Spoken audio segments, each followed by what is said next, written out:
আমরা কি জাহাজ কিনবো না হেলিকপ্টার কিনবো না ট্যাঙ্ক কিনবো না আর্টিলারি কিনবো, এটা তো আমাদেরকে সিদ্ধান্ত নিতে হবে, আপনাদেরকে না।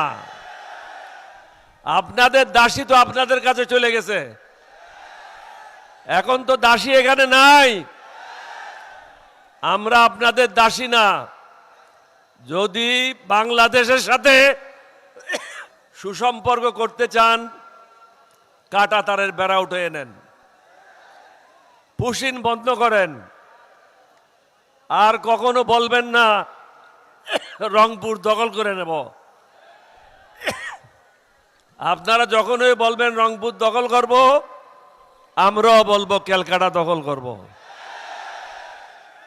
আগের দিন শেষ, এখন নতুন জমানা শুরু। বাংলাদেশের বিপদের দিনে আমরা কখনো ঘরে ফিরে যাব না, আবু সাইদের মতো জান দিতে প্রস্তুত থাকব। আপনারা মনে করছেন বাংলাদেশ সেনাবাহিনী বোধহয় 2 লাখ বা 2.5 লাখ, আমাদের সেনাবাহিনীর সংখ্যা 1 কোটির উপরে। এই যুবকেরা যারা এখানে মাঠে আছে, তারা সবাই বন্দুক হাতে নিয়ে যুদ্ধ করবে। এই বৃহত্তর রংপুরবাসী যারা এখানে একত্রিত হয়েছে, লক্ষাধিক লোক, তারা সবাই এক বাক্যে বলছে এই সংস্কার আমরা চাই, মানবতার বাংলাদেশ চাই। আপনারা কি মানবতার বাংলাদেশ চান? সুশাসন চান? একটু হাত তুলে দেখান না। পুরো বাংলাদেশের গর্ব আবু সাইদ অকাতরে জীবন বিলি দিয়ে পুরা বাংলাদেশের মানুষকে দিক নির্দেশনা দিয়েছে। এবং সে আমাদেরকে কি বার্তা দিয়েছে? দেশের জন্য প্রয়োজনে জান দিতে হবে, কারো তাবেদারি করে থাকবেন না। আজকে কয়েকদিন আগে ভারতের রাষ্ট্রদূত বাংলাদেশে এসেছে বেনাপোল দিয়ে। তিনি সুন্দর কবিতা করলেন, একই আকাশ একই বাতাস। একটা কথা তিনি বললেন না, জিরি জিরি বাতাস চাঁদের আলো, এটাই তিনি বাদ দিয়েছেন। যদি এতই আপনার আমাদের জন্য মায়া হয়, তাহলে চারিদিকে কাটা দাঁড় কেন দিলেন? আমাদের জন্য যদি এতই প্রীতি হয়, তাহলে কেন প্রত্যেক দিন পুশিন করছেন? আমরা কেন ফরাক্কায় পানি পাচ্ছি না, তিস্তায় পানি পাচ্ছি না? আমাদের যে অভিন্ন নদীগুলি আছে, এই অভিন্ন নদীগুলি থেকে পানি কেন আসছে না? আমরা যখন 2টা প্লেন কিনি, আপনাদের পেটের মধ্যে মোচড়ানি শুরু হয়ে যায়। আপনারা যখন প্লেন কিনেন, আমরা তো কিছু বলি না। আপনারা যখন বড় বড় জাহাজ কিনেন, আমরা তো কিছু বলি না। আমাদের দেশের প্রয়োজনে আমরা কি জাহাজ কিনবো না হেলিকপ্টার কিনবো না ট্যাঙ্ক কিনবো না আর্টিলারি কিনবো, এটা তো আমাদেরকে সিদ্ধান্ত নিতে হবে, আপনাদেরকে না। আপনাদের দাসী তো আপনাদের কাছে চলে গেছে, এখন তো দাসী এখানে নাই। আমরা আপনাদের দাসী না।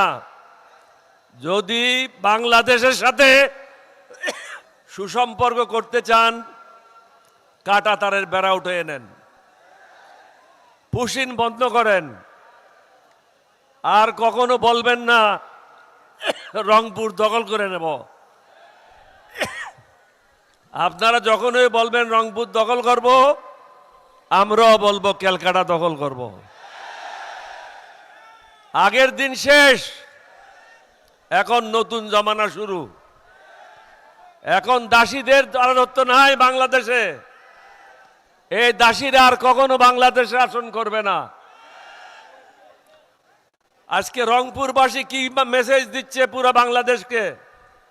এত বৈরী আবহাওয়ার মধ্যেও লক্ষাধিক লোক বৃষ্টিতে ভিজে বাংলাদেশের মানুষকে এটাই বলছে, বাংলাদেশের বিপদের দিনে আমরা কখনো ঘরে ফিরে যাব না, আবু সাইদের মতো জান দিতে প্রস্তুত থাকব।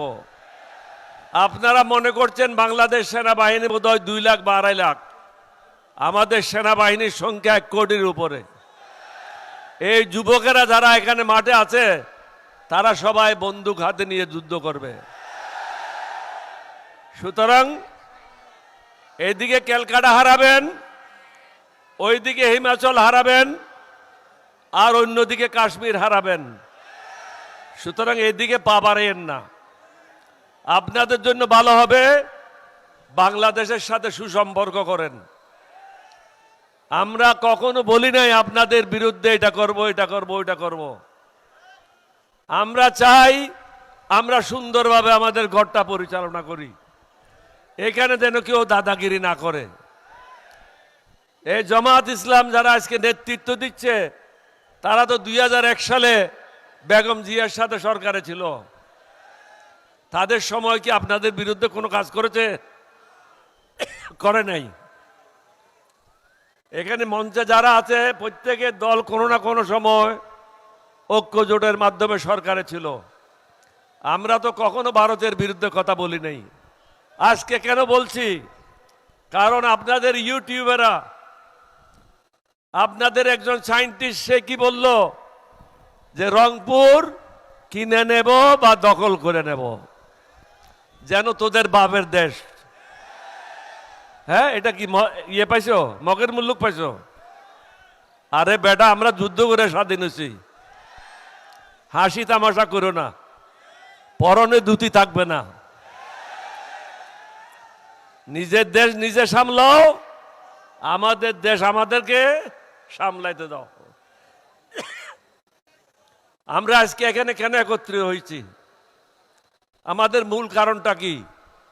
জনমত গড়ে তোলার জন্য আমরা ধারে ধারে বিভিন্ন জায়গায় যাচ্ছি।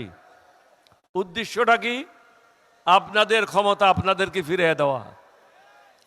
এখানে কোনো মন্ত্রীর জন্য না, কোনো গাড়ির জন্য না, বাড়ির জন্য না। জনগণের ক্ষমতা জনগণকে ফিরিয়ে দিয়ে মানবতার বাংলাদেশ, সুশাসন বাংলাদেশ এবং শান্তি সুখের বাংলাদেশ, যেখানে চাঁদাবাজি থাকবে না, অন্যায় থাকবে না, অবিচার থাকবে না।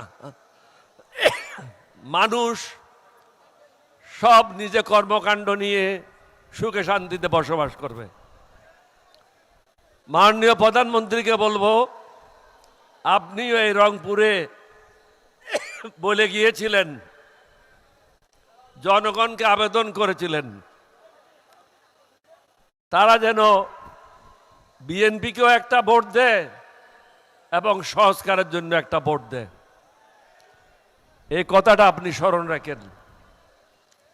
এটা আপনার মঙ্গলের জন্য সংস্কার। আমি বিভিন্ন জায়গায় বলেছি, চারিদিকে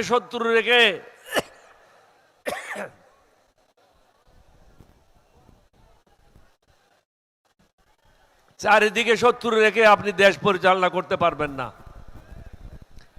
আমি আগেও বলেছি, আমরা তো এখন বিভাগীয় পর্যায়ে করছি, এরপরে জেলা পর্যায়ে হবে, এরপরে একসাথে সমগ্র উপজেলায় হবে, পুরা বাংলাদেশ বন্ধ করে দেওয়া হবে। তখন কোথায় যাবেন?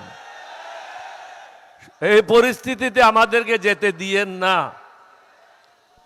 দয়া করে সংসদে বিল এনে সংস্কারগুলি বাস্তবায়ন করেন।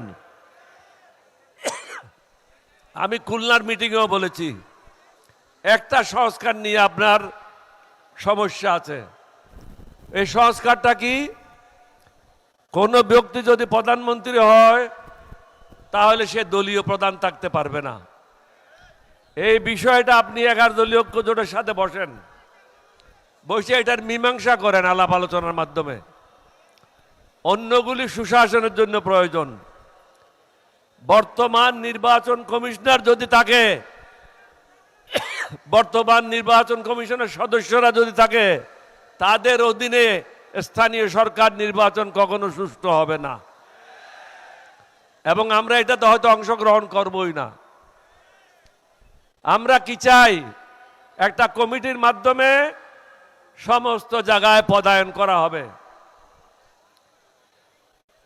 হাইকোর্ট হোক, সুপ্রিম কোর্ট হোক, একজন রাষ্ট্রদূত হোক, পাবলিক সার্ভিস কমিশন হোক, দুদক হোক, নির্বাচন কমিশন হোক, অর্থাৎ সংবিধানের যে সমস্ত পদগুলি আছে সমস্ত পদগুলিতে একটা কমিটির মাধ্যমে যাচাই বাছাই করে পদায়ন করা হবে। আমরা তো আমাদের জন্য কিছু বলছি না। আজকে আপনি ক্ষমতায় আছেন, কালকে বিরোধী দলে আসবেন, তখন আপনার অবস্থা কি হবে? সুতরাং ভেবে চিন্তে কাজ করেন।